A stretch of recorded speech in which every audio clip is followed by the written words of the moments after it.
Heb ze al geschreven? Wat doen we nu? Hey jij, ja jij daar. Hubs het al gehuurd. Wij van het social media team zijn op zoek naar nieuwe collega's. Ben jij die creatieve duizendpoot die goed is in het monteren van de vetste video's? Die weet wat de Limburgers raakt en allemaal bezighoudt. Tuurlijk doet me wat. Sorry.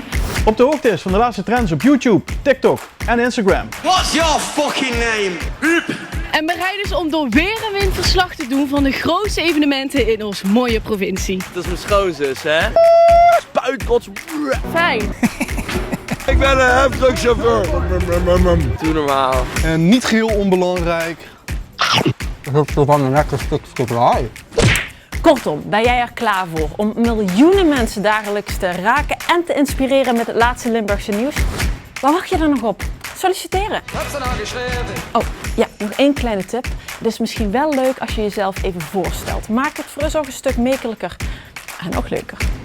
Hallo, hallo. Dan zeg je, jij niet hallo, je gaat bij. En voor €1 is een bel. En wie weet word jij dan wel onze nieuwe Limfluencer. Linfluence. Ja, Limfluencer. Anyways, heb ze al geschreven? Hij schreef maar op nu. 74 brieven! Wauw.